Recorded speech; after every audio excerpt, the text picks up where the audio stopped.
A cidade que desapareceu em uma única noite.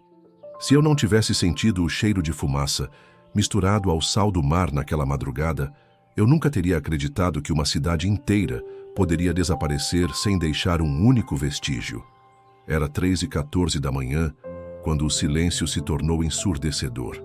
As ruas que horas antes fervilhavam com música, gargalhadas e luzes, agora estavam mergulhadas em uma escuridão tão profunda que parecia engolir o ar. Nenhum latido, nenhum motor, nenhum passo, só um vento. Gelado que cortava como lâminas e trazia consigo algo errado. Eu estava lá. Eu vi os postes piscarem pela última vez antes de apagarem para sempre. Eu ouvi uma voz, baixa, arrastada, quase um sussurro, dizendo meu nome, embora não houvesse ninguém ao meu lado. E então, de repente, tudo se desfez. Pessoas, casas, barcos, até o som das ondas. Tudo sumiu. Muitos dizem que é impossível, que minha memória é um truque cruel, mas eu sei o que vi, e sei o que ouvi naquela noite, porque às vezes o que desaparece não vai para lugar nenhum. Ele continua aqui, apenas diferente. E se você escutar com atenção, talvez ainda consiga ouvir os ecos da cidade que nunca deveria ter existido. A cidade de Porto das Luzes não aparecia nos mapas mais recentes. Para quem passava pela rodovia costeira, era apenas uma curva esquecida entre falésias e mar aberto. Mas, para os que viviam ali, era o centro do mundo. Suas ruas estreitas eram feitas de paralelepípedos gastos pelo tempo, e cada esquina tinha o cheiro misturado de maresia e pão fresco vindo das padarias que abriam antes mesmo do sol nascer. Era um lugar onde todos conheciam todos, e justamente por isso, todos guardavam segredos. Eu me mudei para Porto das Luzes 6 meses antes do que aconteceu. Tinha deixado a cidade grande atrás de mim, procurando silêncio, e encontrei uma paz quase irreal. Aluguei um pequeno sobrado amarelo na Rua das Gaivotas, em frente ao cais. As janelas eram grandes e sempre abertas, permitindo que o vento marinho enchesse a casa com aquele cheiro salgado que grudava na pele e na alma. Meus vizinhos foram os primeiros a me receber. Helena, dona de uma pequena mercearia na esquina, era uma mulher de fala mansa e olhar atento, que parecia saber mais sobre cada morador do que deixava transparecer. Sempre me oferecia pão recém-saído do forno, mas havia algo em sua forma de me observar, como se quisesse se certificar de que eu estava bem, embora nunca dissesse o porquê dessa preocupação. Do outro lado da rua vivia Mateus, um pescador de mãos calejadas e pele queimada pelo sol. Falava pouco, mas sorria com sinceridade. Seu barco, Estrela do Norte, era famoso na cidade por trazer os maiores peixes da temporada e por nunca se afastar demais da costa. Uma vez perguntei o motivo, e ele respondeu com um meio sorriso estranho. O mar sabe cuidar de quem o respeita, mas também sabe cobrar caro de quem esquece. Havia também Dona Isadora, a mais velha moradora da cidade. Aos 87 anos, ainda, caminhava pelas ruas com um guarda-chuva de tecido vermelho, mesmo em dias de sol forte. Diziam que ela sabia prever tempestades antes mesmo das nuvens aparecerem. Ninguém ria disso, afinal, ela nunca errava. No centro de Porto das Luzes, uma praça com um chafariz antigo reunia os moradores no fim da tarde. Crianças corriam em volta da água, velhos jogavam cartas, e o som do sino da igreja marcava as horas. A vida seguia um ritmo que parecia inalcançável para quem vinha de fora. Mas havia algo diferente. Não era nada que se pudesse apontar com clareza. Talvez fossem os olhares rápidos que alguns trocavam quando passavam um forasteiro, ou as conversas que paravam abruptamente quando alguém novo se aproximava. Ou, talvez, fosse o fato de que, toda noite, exatamente às 3h14, as luzes da cidade piscavam 3 vezes antes de se apagarem por um único segundo, como se algo respirasse junto com a eletricidade. Eu perguntava sobre isso e recebia sempre respostas vagas. É só um problema antigo. Na rede elétrica, dizia Helena desviando o olhar. Coisa de cidade velha, resmungava Mateus antes de mudar de assunto. Ainda assim, percebia que, nesses segundos de escuridão, alguns moradores simplesmente paravam, ficavam imóveis, olhando para o nada, como se estivessem ouvindo algo que eu não podia ouvir. Certa noite, estava sentado no cais com Mateus, bebendo café quente no frio do vento noturno. Ele me contou sobre uma lenda antiga, a luz do abismo. Segundo a história, muito antes da fundação oficial da cidade, pescadores avistaram no mar uma claridade tão intensa que parecia vir das profundezas. Aqueles que tentaram se aproximar nunca voltaram. Dizem que a luz chama pelo nome, falou ele, sem olhar para mim, e que, quando chama, não tem como resistir. Rimos como se fosse apenas folclore local, mas percebi que ele apertava com força a caneca, como quem segura algo para não deixar escapar. Os dias seguintes passaram tranquilos. Eu começava a me sentir parte daquela comunidade silenciosa, mas, ao mesmo tempo, percebia que havia algo que todos compartilhavam, algo do qual eu não fazia parte. Não era desconfiança, era como se carregassem juntos um pacto silencioso. Foi então que, numa manhã de domingo, vi algo que não deveria ter visto. Eu estava na janela, observando o movimento na praça, quando percebi Helena entregando um pequeno embrulho a Mateus. Ele olhou ao redor, colocou o pacote dentro do casaco e saiu apressado em direção ao cais. Mais tarde, quando fui cumprimentá-lo, ele evitou meus olhos e disse que precisava cuidar de algo antes do pôr do sol. O estranho era que, naquele mesmo dia, percebi mais de 10 pessoas indo ao cais com pacotes semelhantes, sempre discretos, sempre olhando para trás. Nenhum barco partiu naquele dia, mas à noite notei que a água do mar estava mais turva do que nunca, como se tivesse sido revolvida por algo imenso. E então começou a mudança no ar. Os sorrisos diminuíram. As conversas ficaram mais baixas. O sino da igreja, que sempre tocava às horas certas, parou completamente por 2 dias. E toda noite, o instante de escuridão às 3h14 parecia durar um pouco mais do que antes. Eu ainda não sabia, mas a cidade já estava se preparando para a noite em que tudo desapareceria. Os dias seguintes, ao que presenciei na praça, me deixaram inquieto. Havia algo naquela movimentação em direção ao cais que não parecia inocente. Mas quanto mais eu tentava entender, mais percebia que ninguém queria falar sobre o assunto. Até mesmo Helena, sempre tão acolhedora, parecia mais fechada. Seus cumprimentos eram rápidos e o sorriso habitual se tornara apenas um leve curvar de lábios. Foi nesse período que recebi um convite inesperado. Mateus apareceu na porta da minha casa no fim da tarde e disse: "Vamos pescar esta noite, mas não conte a ninguém." Era estranho. Ele sempre evitava se afastar do cais à noite. Quando questionei, respondeu apenas: "É hora de você conhecer o mar de verdade." O vento estava frio quando subimos a bordo do Estrela do Norte. O céu estava limpo, mas o mar parecia pesado, com ondas mais lentas, como se algo grande se movesse sob a superfície. Navegamos em silêncio, e a certa distância da costa, Mateus jogou ao mar um dos pacotes que eu vira nas mãos dos moradores.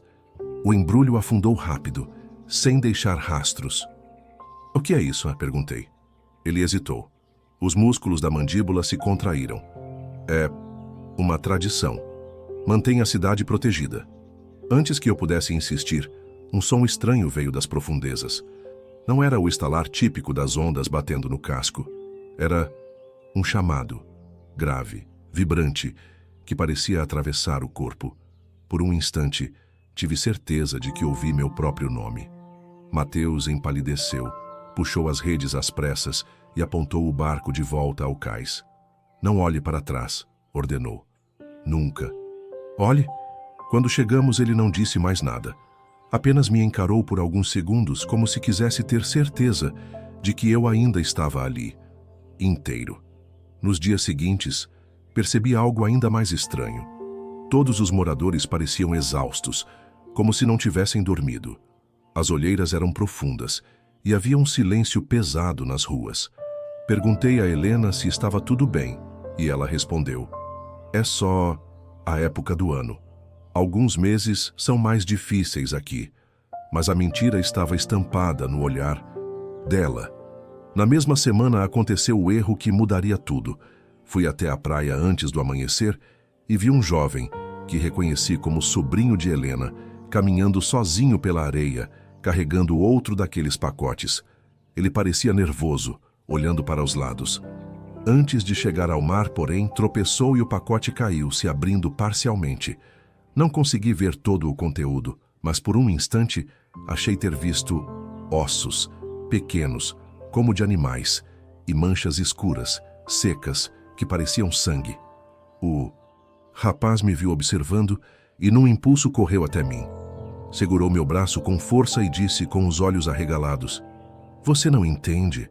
Se não fizermos isso, todos nós desaparecemos." Antes que eu perguntasse mais, ele pegou o pacote, correu até a beira da água e o lançou. A maré engoliu tudo em segundos. O pior foi que naquela mesma noite, algo mudou. As luzes da cidade não piscaram às 3h14. Simplesmente apagaram. E ficaram assim por longos minutos. Ninguém saiu de casa. Nenhuma janela se abriu. E no meio daquele breu absoluto, ouvi novamente aquela voz, agora mais próxima, mais nítida, sussurrando o meu nome. No dia seguinte, fui procurar Mateus para obter respostas, mas me disseram que ele havia saído para o mar antes do amanhecer e não havia voltado. Essa foi a primeira vez que percebi que talvez eu estivesse sozinho naquela busca por respostas. E também a primeira vez que senti medo real de estar em Porto das Luzes. O pior era que, quanto mais eu tentava entender, mais encontrava pistas que me levavam a caminhos contraditórios. Alguns moradores diziam que Mateus estava apenas evitando dívidas. Outros, que ele havia fugido por causa de um romance proibido. Helena, por sua vez, me garantiu que ele estava cumprindo uma promessa antiga, mas não explicou qual. E foi aí que entendi. As histórias divergentes não eram coincidência. Eram um mecanismo, uma forma de me afastar da verdade. Mas eu já estava envolvido demais para voltar atrás. As semanas se passaram e o silêncio em Porto das Luzes era como uma sombra que crescia a cada dia. Sem Mateus para pescar, o cais parecia uma relíquia esquecida, uma memória amarga que ninguém queria revisitar. Eu continuava vasculhando cada canto da cidade, tentando juntar os pedaços de um quebra-cabeça que parecia impossível de montar. Foi numa noite chuvosa que a verdade finalmente veio à tona, da forma mais brutal que eu poderia imaginar. Eu estava na mercearia de Helena, procurando abrigo da tempestade, quando ouvi vozes abafadas vindo do porão. Não era comum ninguém ir até lá, e o barulho me despertou uma mistura de curiosidade e medo. Decidi descer as escadas, com o coração acelerado. O que vi lá embaixo quase me fez recuar de pavor. Uma sala iluminada por velas, paredes cobertas por símbolos antigos e um grupo de moradores reunidos em círculo. No centro, um altar improvisado com ossos, cartas antigas e objetos que pareciam pertencer a rituais esquecidos.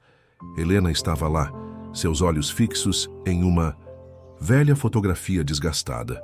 Ao meu lado, um homem que reconheci, o tio de Mateus, João, que há tempos evitava falar comigo. Eles não me notaram imediatamente, mas quando Helena ergueu a cabeça e viu meu rosto, o silêncio caiu como uma tempestade. "Você não devia estar aqui", disse ela com voz firme, mas com um brilho de medo nos olhos. Antes que eu pudesse responder, João avançou, bloqueando a passagem. "Se você soubesse o que está em jogo, talvez pensasse 2 vezes antes de querer desenterrar o passado." Exigi respostas. Perguntei sobre o desaparecimento de Mateus, sobre os pacotes que jogávamos no mar, sobre a tal tradição que ninguém queria explicar. Foi então que Helena revelou o segredo que mantivera escondido por décadas. Porto das Luzes não era uma cidade comum. Fundada por descendentes de um antigo culto que buscava dominar as forças do mar e do além, a cidade estava protegida por um pacto sombrio. Esse pacto exigia um sacrifício, anual, silencioso e cruel, para manter a cidade viva. Os pacotes jogados ao mar continham restos de rituais, ossos de animais, objetos pessoais de moradores, até mesmo fragmentos humanos em casos extremos. Tudo isso era necessário para apaziguar a entidade que vivia nas profundezas, chamada apenas de o abismo. Mateus, na verdade, estava tentando romper o ciclo. Ele queria libertar a cidade do pacto, mas para isso teria que revelar tudo para o mundo. E isso significaria a destruição de Porto das Luzes, ou pior, a ira do abismo. E você? Perguntei, olhando para Helena. Está disposta a deixar que tudo isso acabe? Ela abaixou a cabeça, lágrimas escorrendo silenciosamente. Não temos escolha. Quem desafia o abismo, paga o preço. Nesse momento, João, o tio de Mateus, deu um passo à frente, com o rosto tenso e a voz embargada. Você não entende. Esse sacrifício mantém nossos familiares vivos, protege nossas casas. Se parar, o abismo leva tudo, tudo e todos. O confronto cresceu em intensidade. Eu queria justiça, explicações, um modo de quebrar aquela maldição. Eles respondiam com medo, resignação e uma vontade desesperada de proteger aquilo que restava. Vocês estão presos a um ciclo de mentiras e morte, gritei. Não é certo sacrificar inocentes para manter uma cidade. A tensão explodiu e Helena, num gesto quase de súplica, segurou meu braço. Se você quiser ir embora agora, não será impedido. Mas saiba, se o abismo não for alimentado, Porto das Luzes deixará de existir. Saí daquela sala com o coração pesado, uma mistura de indignação e choque queimando dentro de mim. O que eu acreditava ser uma simples vila pacata era um lugar onde o horror se escondia sob a superfície tranquila. A revelação que Helena e João me entregaram naquela noite trouxe um peso esmagador sobre meus ombros. As paredes daquele porão, antes apenas símbolos de segredo, agora vibravam como um santuário sombrio que sustentava a própria existência de Porto das Luzes.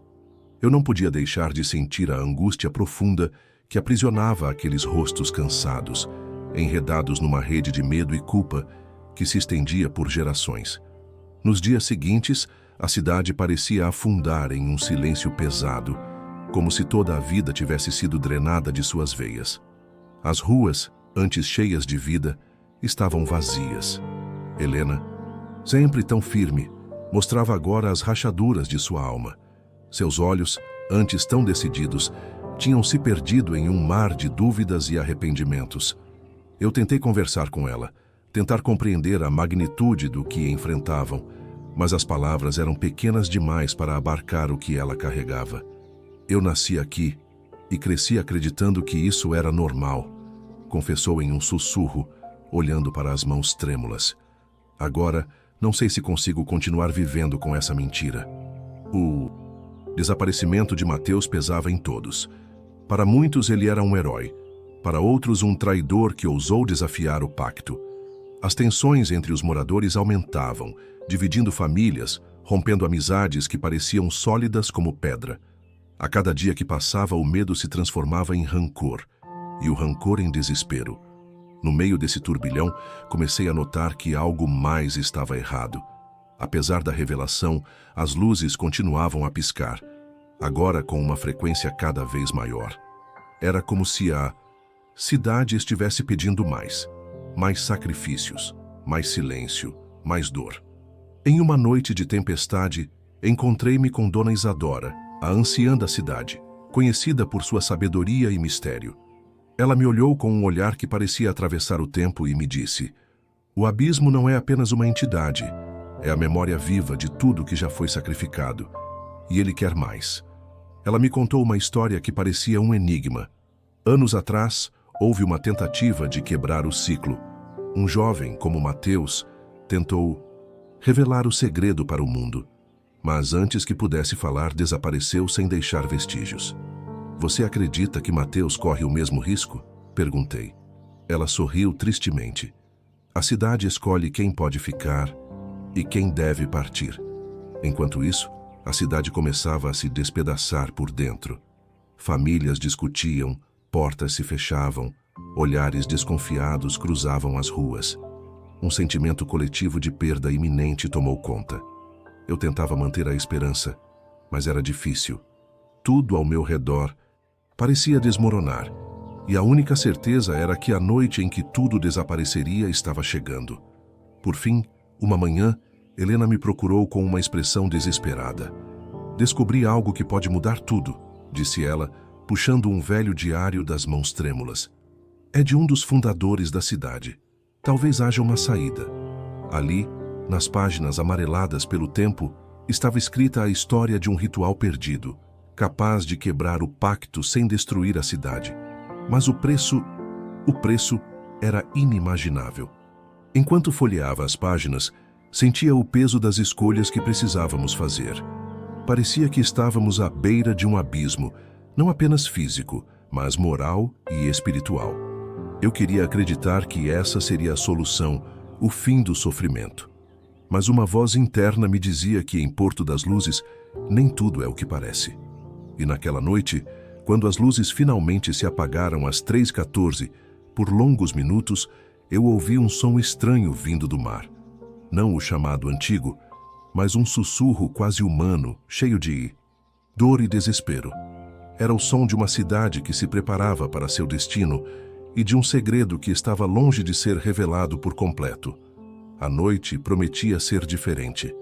A tempestade que há dias se formava no horizonte finalmente caiu sobre Porto das Luzes, lavando as ruas vazias com a força da água e do vento. Eu estava sozinho na praça, o diário antigo em mãos, as palavras do ritual perdido martelando minha mente. Uma promessa de libertação que parecia ao mesmo tempo tão distante e tão perto. À medida que o relógio se aproximava das 3h14, a cidade inteira parecia prender a respiração, como se estivesse esperando pelo que viria a seguir. As luzes, antes vacilantes e traiçoeiras, começaram a brilhar com uma intensidade jamais vista, refletindo na superfície do mar revolto. Resolvi agir.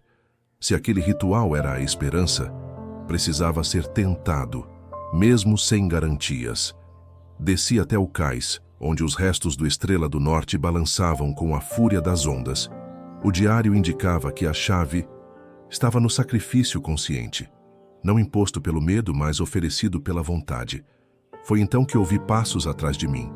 Helena apareceu encharcada pela chuva, os olhos carregados de uma decisão final.